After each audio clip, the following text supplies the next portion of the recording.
profite pour dire que nos petites cassettes enregistrées par Gilles Bédard, là, ce matin, ont été rendues à 1100 visites sur nos conférences du lundi.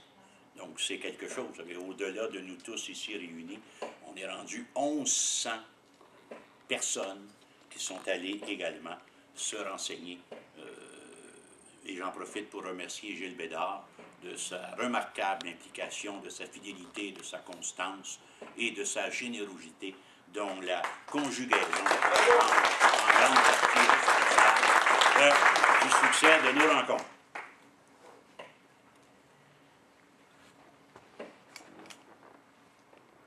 Maître Guy Vanier.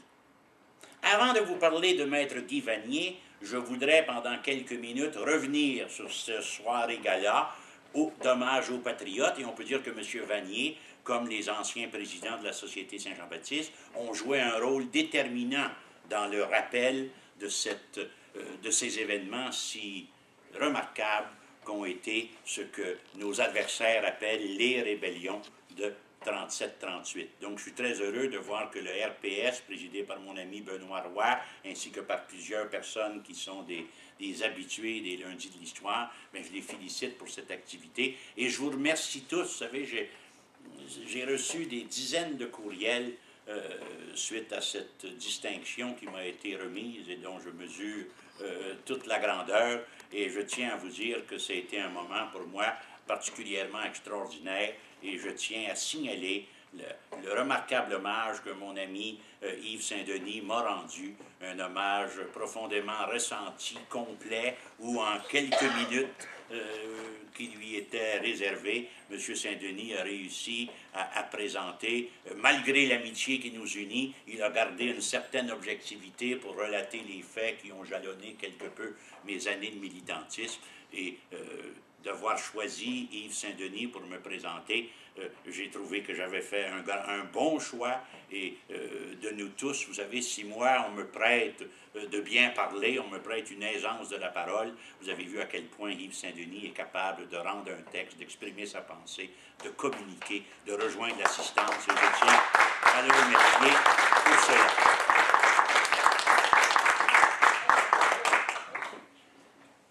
Maître Guy Vanier.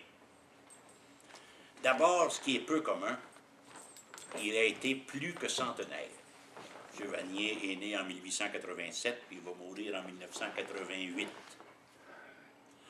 Plus que centenaire, c'est assez exceptionnel, quoiqu'on ait plusieurs anciens présidents qui ont vécu très vieux. M. Anger, plus récemment, qui est décédé à 95 ans.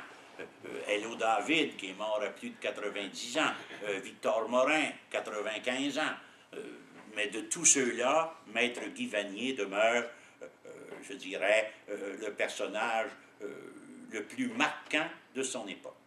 François Béranger, 21 mai 1909, ça fait 100 ans, là. Il vient d'avoir 100 ans. Donc, voyez-vous, c'est aussi de la longévité. Espérons que tous les membres de Saint-Jean-Baptiste en feront autant.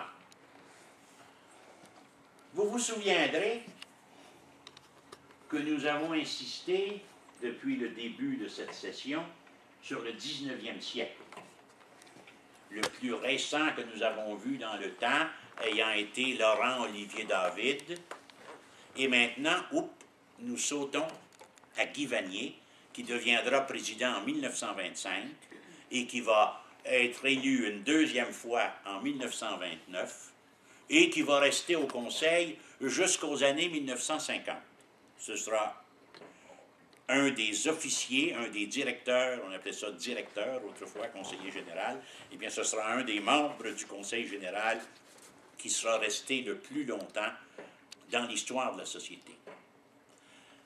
M. Vanier, au-delà de sa grande expérience, il deviendra président de la Banque d'épargne pendant plus de 50 ans. Il a succédé à son oncle, qui a été au Conseil général très longtemps également, le sénateur Raoul d'Endurant, qui a été également un administrateur de la Banque d'épargne. Donc, c'est un administrateur, un financier, un banquier hors du commun. Ce sera un homme qui aura réussi, on peut dire, en affaires, là, comme cela arrive peu souvent. Donc, c'est un personnage extrêmement important de toute l'activité économique nationaliste, pourrait-on dire. Il était, toute sa vie, préoccupé de l'avancement des Canadiens français. Il fallait non seulement s'emparer du sol, comme on disait au 19e siècle, pour lui, c'est « emparons-nous de l'industrie ».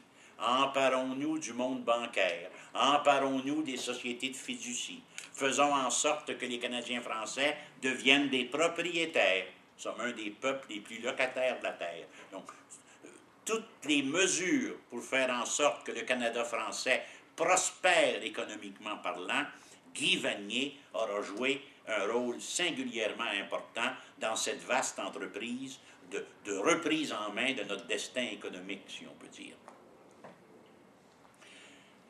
Il naît à Saint-Léonard de Port-Maurice. Si aujourd'hui, Saint-Léonard, comme on nous l'a rappelé à l'atelier d'art oratoire tout à l'heure, M. Lavallée nous l'a souligné, eh bien, si Saint-Léonard de Port-Maurice est devenu, avec les années, une municipalité maintenant intégrée à Montréal, mais où la communauté italienne est très importante, pendant longtemps, Saint-Léonard de Port-Maurice a été un village canadien-français. Moi, j'ai un de mes oncles qui était vicaire là presque 60 ans.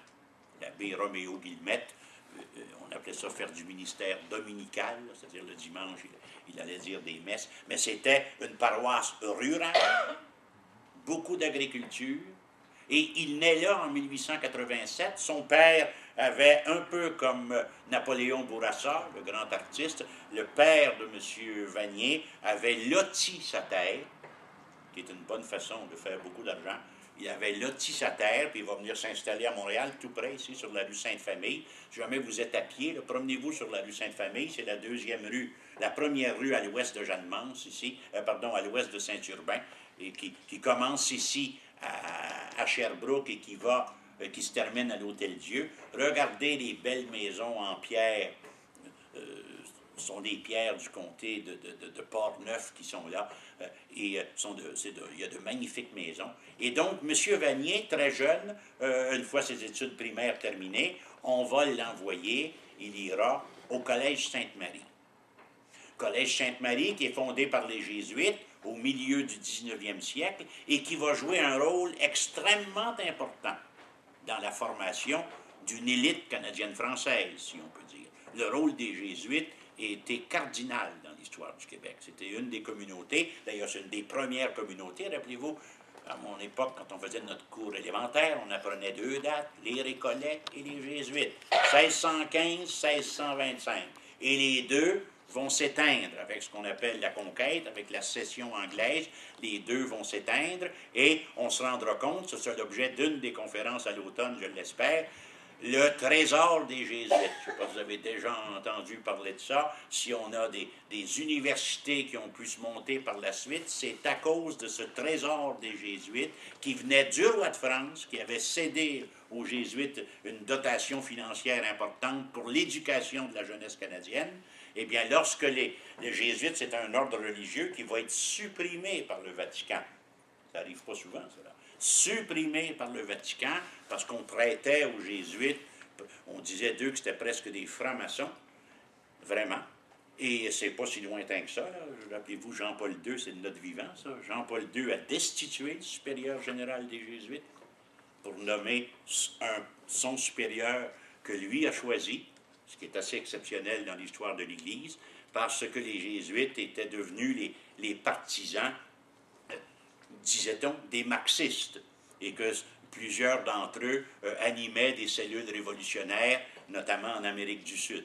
Donc, Guy Vanier va prendre toute son instruction au Collège Sainte-Marie et il va s'engager dans un mouvement important sur lequel je vais insister ce soir, plus que je ne l'ai fait habituellement, l'ACJC, qui est un groupe de jeunes, l'association catholique de la jeunesse canadienne, qui vont diriger l'élite, les chefs de ce mouvement vont diriger la Saint-Jean-Baptiste, la Ligue d'Action nationale, les caisses populaires, Banque provinciale, Banque nationale, Banque d'épargne.